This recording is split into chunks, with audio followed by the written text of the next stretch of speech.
કૈવલ ધામ કી જય. જગતગુરુ શ્રી વિષ્ણુ દેવાચાર્ય મહારાજ સત્ય. સૌપ્રથમ બાપુ અને મારા નાના વાલજીભાઈ મીઠાભાઈ ગોહિલ કુલ એમની જોડે હું એ ચોપાડ આવતો.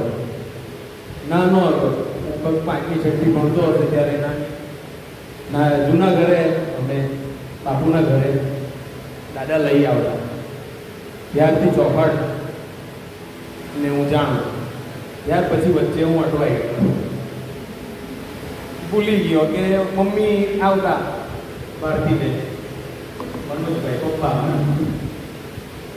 એ લોકો આવતા, પૂનમ ભરવા બી આવતા, હું આવતો નહીં. ને મને પણ આ ગ્રંથમાં કંઈ એટલો બધો એ રસ નહીં હતો. મમ્મી આરતી પૂજા કર્યા કરે, ઊંઘમાં મંદિર સરસ બનાવેલું, મમ્મી ને મામા નાના મામા હતા કર્યા કરે ને હું વધારે રસ લેતો નહીં.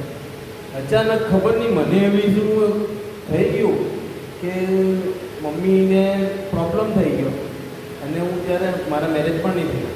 મને એવું થયું કે હવે 2007 ત્યાર પછી મારે પૂજાની મને ઈચ્છા થઈ ગઈ કે ચાલો હું હવે ઉપાસના તો ઘરે કરતા બધા સાથે, પણ મંદિરમાં પછી હું એકલો જ કરતો. એકલો કરતો એક દિવસ એક બાળક આવ્યું, એ આવ્યું, 4-5 વર્ષ થઈ ગયા. આજે 28 બાળકો છે મારી સાથે. અને હું મંદિરની પૂજા અર્ચના કરું. હવે એક દિવસ હેતલભાઈએ મને કાયમ પંથીમાં જોઈન કરેલા. તો એવું થયું કે મેં મેસેજ જોયો, ધ્યાનથી બી ઘણા વખતથી મને એવું થયા કરે.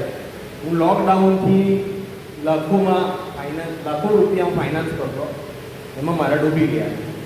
પ્રોબ્લેમ કે આપણને લડાઈ ઝઘડો એવું ફાવે નહીં, એટલે હું ખૂબ ટેન્શનમાં હતો. જે દિવસ અહીંયા આવ્યો એ દિવસે ખૂબ ટેન્શન હતું મને. હવે અહીંયા આવ્યો અને હેતલભાઈને રજીસ્ટ્રેશન તમારું થઈ ગયું હતું. એટલે હેતલભાઈને પહેલાં મારું નામ ને બધું ફોર્મ ભરવાનું કીધું. જીતેન્દ્રભાઈએ પહેલાં સૂચના જ આપી દીધી કે આ મોબાઈલ બંધ છે. એટલે મેં ત્યાં વિચારીને એવો આવેલો કે અડધો કલાકમાં મને મળશે. મારો ધંધો એવો ફાઇનાન્સનો કે મારે રોજ લગભગ 150 જણને મારે ફોલોઅપ કરવા પડે.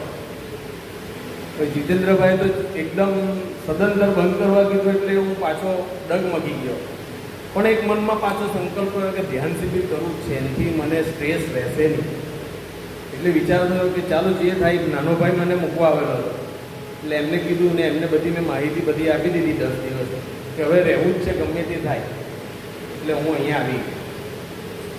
શરૂઆતના 4-5 દિવસ મને મારી મમ્મી, મારી ભાઈ, મારા પપ્પા, અમે બધા સંયુક્ત ફેમિલીમાં રહીએ, મારો નાનો ભાઈ, બધા મને એટલા યાદ આવ્યા.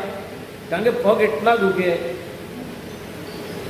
કે હું વર્ણવી નહીં શકું. આડોટું જાણે આપણે આડોટીએ ને લગભગ 2 દિવસ તો હું ઊંઘો જ નથી. પાછો ઉઠી જાઉં એટલે આ ચંદુ કાકા એ મારા પપ્પાનું રૂપ જ છે સેમ.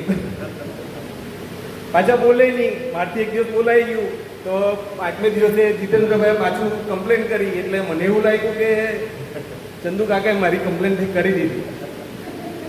એટલે મને એવું થયું. 5મે દિવસથી પાછો સ્ટ્રોંગ થઈ ગયો કે હિસાબો બી નહીં કરવાનો હોય. એટલે ચંદુ કાકા બી આમ તેમ થાય તો હું પાછો નજર એ કરી દઉં, જેથી કરીને મને ખૂબ આનંદ થયો. 7મે દિવસે હું એકદમ મારું આસન ઘટ કરીશ અને મારા લાઈફમાં જે બધા મૂકી આવેલા પેલા 150 જણાને તે નીકળી ગયા. હેતલભાઈ પણ મેસેજ આવ્યો મારા ભાઈનો કે એક ગાડી ફાઇનાન્સ કરવાની છે તો એ હું ડોક્યુમેન્ટ મોકલું.